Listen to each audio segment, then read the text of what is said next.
The difference in unbanked and underbanked is kind of what you would expect. An unbanked person has no accounts in a financial institution. They don't have a savings account. They don't have a checking account. They are out of the system altogether. Now, there are various reasons for this that we'll talk about a little bit later. A couple of the reasons are maybe sort of obvious. Sometimes people have criminal records or they have criminal cases that have resulted in them being prohibited from having a bank account. That's a very, very, very small percentage of people that don't have an account, but that is a possibility. But we'll talk a little bit more about more common reasons that people don't have a bank account here in just a few minutes. An underbanked person may have a checking or savings account, but is not involved in the full range of options. And sometimes the underbanked person has been sort of forced to have an account. A lot of companies have gone to direct deposit in the past, maybe even 15 years or 20 years. I worked for two organizations who really you had to have direct deposit. If you had to get a paper check, it was a very cumbersome process for all involved. It wasn't something they did very often, and so it was sometimes difficult to do. So a lot of people have had to have a bank account of some sort, but due to their employment or something else. And so these two categories of folks, unbanked and underbanked, are a growing segment, frankly, that cause issues. We'll talk about the issues towards the end of our presentation. But they're issues not just for us. Even if you say, well, I have a bank account, I'm not worried about it. It can be difficult. It can be difficulties for us or those who do have accounts, not because of these folks, but as a result of some of the actions that are taken with these accounts. So anyway, we'll talk more about that. So unbanked and underbanked is what we're going to talk about here in just as we go on. Okay, let's look more specifically at the unbanked in America. Again, these are people who do not have a savings account, don't have a checking account, don't have any CDs or anything like that. It's approximately 6% of American adults are unbanked. Approximately 20% of those who did not graduate high school are unbanked, and nearly 40% of those who earn under $15,000 per year are unbanked. So as we can see from this brief demographic look, these are the folks who are unbanked tend to be those who are not as educated and those who are in jobs that are either low paying or the pay is not consistent. And really a lot of people can find themselves in that group where there's under $15,000 a year due to periods of unemployment during the year, or even incarceration, as we talked about, is another reason that happens. But also maybe just a skill level that doesn't match up to where the economy is going where they live. There are some regional differences in this. The South, in a general sense, the South being those states that were in Confederacy, so that's kind of a generalization of the South, but tend to have a higher rate. They tend to have about 17% of the folks in those states are unbanked, and it's much lower in some of the western and northern states. So this is not routine across America, but every state has some people who are unbanked, and in many states it's 6 and 7 and even 8 or 10%. So it's a problem for those who are unbanked in a couple of different ways, and we'll talk about that in a minute. But think about today, if you have a bank account, but you did not, it was taken away, you couldn't access the bank anymore. You then could not go to an ATM. That would have no meaning to you. When you wanted to get a loan, you would have to go to someone else, and the problems start to escalate. You can start to see why this is an issue, and why even if you say, well, I don't have that much money, which is one reason people sometimes don't want to be involved in a bank. It's still to your benefit, if you can, to have a banking account, to have a checking account or savings account, so that you have some tie to that bank. So if you do need a loan or you do need to use a service that they offer, that you can have access to it. Access, we'll talk about as we go on, is really what's most important, and what those who are unbanked are really missing out on. Okay, in fact, we'll go right to it in our next slide. And that is the lack of access. Why the title, of course, is Why Be Unbanked, as you can see. And a lack of access to the tools needed to engage the system is usually what happens. And what do I mean by that? I mean, you may lack the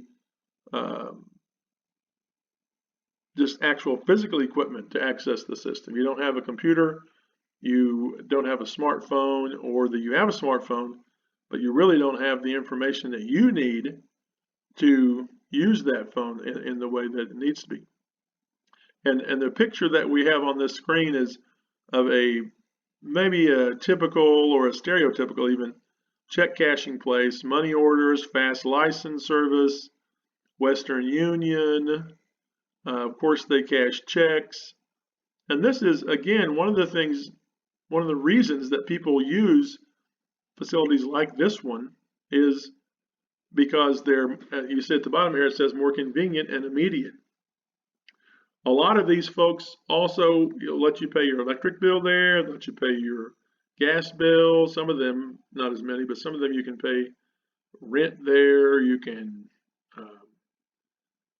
just really do a lot of things in one place. Now, there's always a fee for that. There's a fee for all of those separate things. If you want to pay your electric bill, there's a fee for that. If you want to pay your gas bill, there's a fee for that.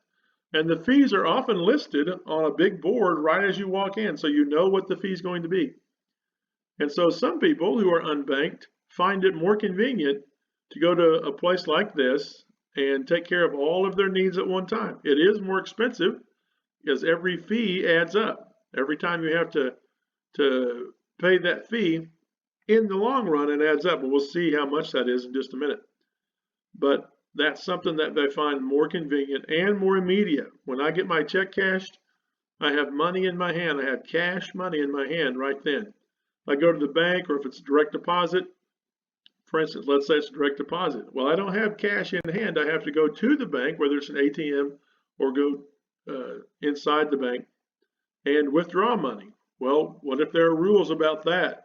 What if I have to wait on that money, or if the machine is out of money or whatever?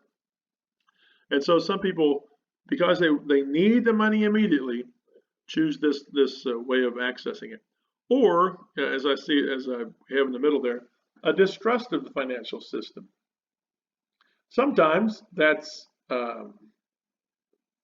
born because of experiences that family members have had, whether it be parents or brother and sister or something, that feel like they've been done wrong by the banks, and so they distrust the system. Or people think they don't have enough money, as I mentioned earlier, to access the system, or don't think that the banks, and there's good reason for this, frankly, don't think that banks want to pursue an account that doesn't have more money than what they have. Maybe they have $100 they can open an account with, or $500 they can open an account with. A lot of people are of the opinion that banks don't want to deal with small accounts, and so why bother? Now, most banks are willing to open accounts that are not that big, but they would rather have large accounts. So it's there is again some truth to that, but it should not keep people from accessing a bank if they can, because banks have services and banks provide services that other means like this check cashing place, for instance, don't do. They can't help you with. If you get a loan at a bank, the major one, I'll just mention now, the major advantage to a bank loan that you pay back is that your credit builds, and you are able to increase your credit score, your credit history, and that doesn't happen at a check cashing place. When you come and cash your check here, even though you have cash in hand, that doesn't help you if you have any need then for credit or for an emergency, which is what a lot of folks ultimately use their credit cards for. They have a car repair that comes up, they have a medical bill, and they have a credit card, so they're able to put it on that. If you're unbanked, you do not have that. You have no means of paying that kind of a bill. Now, in the macro way of looking at it, taking a long, what happens is we all basically pay for that, because hospital rates, interest rates, etc., go up when people cannot pay, and when there becomes a bad debt for whether it's a hospital or a credit card company, whoever it is. So ultimately, we all pay. So we'll get to some reasons later about why we want to encourage people to be banked, but that's part of the reason. Okay, what's the problem? Here we go. On average, this is kind of wild. An unbanked customer who, remember, 40% of these folks earn under $15,000 a year. So on average, an unbanked customer spends approximately $3,000 a year. This was from 2017 in interest, fees, and other costs associated with non-bank institutions. So they're spending a 20% if they made $15,000. And that's not a hard figure, because everyone who uses payday loans or anyone else, some of them make well over $15,000 a year. But some of them are spending up to $20,000 or up to 20% of their income on interest, fees, and other costs associated with non-bank institutions.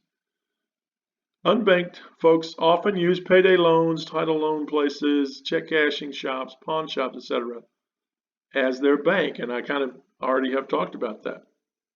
The problem with that, of course, being that these fees, even though people would think, well, banks charge fees too, and banks make you pay for things, they do, but hardly any bank you've ever gone to has had fees that go up to $3,000 per year. And how this happens, and we've done, Catholic Charities, we have done an entire session on payday loans and sub-interest loans.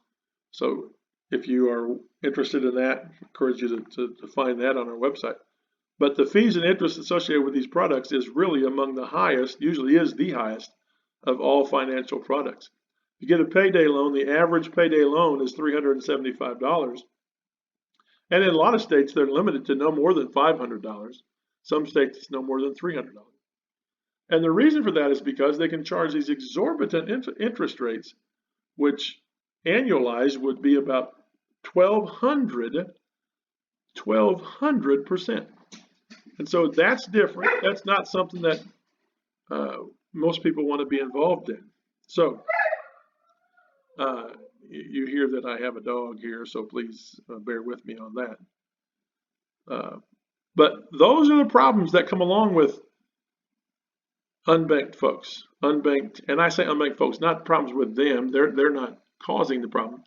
But this is what happens. This is a result of being unbanked, what often happens. Okay, so what can we do about that? What's next? What about those who are underbanked? I talked about underbanked, so let's define that for a second. The underbanked person usually has a checking or savings account. As I said, they might have been forced to have an account by their employment, but they do not access other available services, whether those are because of technology, fear of that, or something else. So these are folks who a lot of times feel uncomfortable with computers, maybe because of their age, maybe because of their education level, or just a distrust of large institutions in general. As you can see in our cartoon picture here, this person is very uncomfortable or has a very uncomfortable feeling right now about computers. His computer seems fairly uncomfortable as well. So someone who's underbanked, a lot of times this is someone who's a little older, or someone who perhaps their education did not include computers. When you're above a certain age, I'm in my late 50s, and certainly when I was up to all through high school, we did not use computers, and any computers we did use are obsolete now. We use punch cards and that sort of thing, which most people who are under 50 would have no idea what that even means. So if your education did not include computers, maybe you worked on a job that didn't really involve a lot of computer technology, then you can be frustrated with that. You can actually have a fear of it. And it's something that you don't want to admit to people. That's the other problem with it. You don't want to tell somebody, I really know how to do that, but that's the truth. And it can be a real issue when we're trying to get people involved in a system that's going to help them, but ultimately will help everybody. All right. Why should we care? You might have learned all this as well. This is very educational. Hopefully you said it was educational. But it really ultimately doesn't involve me, because I have a bank account, I have savings account, I have a money market account, I bank online, the whole thing. And the reason that you should care, maybe a couple of reasons, is that you may have unbanked or underbanked friends or family that you're not aware of. Many people who get payday loans do not fit into those categories we talked about before.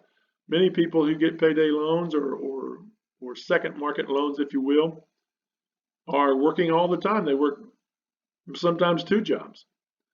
But they have the problem that they cannot, for whatever reason, cannot live within their means, as they say. Because no matter how much money comes in, they're spending more money than they're bringing in. And sometimes, again, those people are high earners, not always someone who's in poverty. You see this picture of this gentleman here. So that's one reason we need to care, is because we want to try and get as many people involved in the system as we can, so that for everybody else, there's not as much fallout. Again, the second point I have here, for those shut out of the system, resentment and distrust grows and contributes to those falling out of the mainstream. And it creates more problems in a lot of different ways. So we've seen in the last couple of years in America a lot of kind of a widening distrust between those who seem to be very well off and those who are less well off. And several years ago, you remember there was an Occupy Wall Street movement, and there's been a lot of talk about those who have and those against those who have not, etc. So if we can get more people involved in the tools of the financial system, then hopefully we can help raise them out of a place where they're in poverty or they feel like they're shut out. And the system works more efficiently, as I was just saying, if we have all those who are eligible in the system. So what can we do to help that? What can we do to make it maybe a little more effective?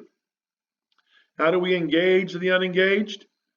Well, we can help folks feel a little bit more comfortable with computers. This is a long-term process. This is something that sometimes has to happen one-on-one. At Catholic Charities, we often work with folks in the past, before the pandemic, as I have said many times. We have worked with folks one-on-one and said, okay, here's where you are with your computer skills. We have to have a conversation that at first is difficult and uncomfortable, but eventually people get through it. And then we just kind of help them work a little bit more, a little at a time. We have to start even as far as having a typing class, a typing situation where people learn how to type so they feel more comfortable with the computer. We can encourage youth to take the Money Smart program offered by the FDIC. If you have time after you watch this video, or if you have another time, look up the Money Smart program. There's dozens and hundreds, maybe even, of topics and courses that you can take that are like real short, an hour, half an hour, that are very educational regarding financial literacy. Would help anybody really, but especially to get folks involved in that at a young age. It's not going to be, they don't have to have a lot of money or anything like that, but as you gain information, then you're better at what you're doing. We can promote credit unions and microloans by traditional banks and make banks more accessible to the unengaged, which they've already started. You've noticed a lot of banks in grocery stores. You've noticed bank hours being extended. So they're trying to be a little more accessible to people. There's a financial reason. They see a financial benefit to it, but also can benefit those who are involved. All right, thank you for your attention and for watching today. I know it's been a little bit different format, so I appreciate your time. My name is here. I have a contact sheet. My name is Brent Morris. Again, if you've watched for a while, you know that. If you're new, welcome.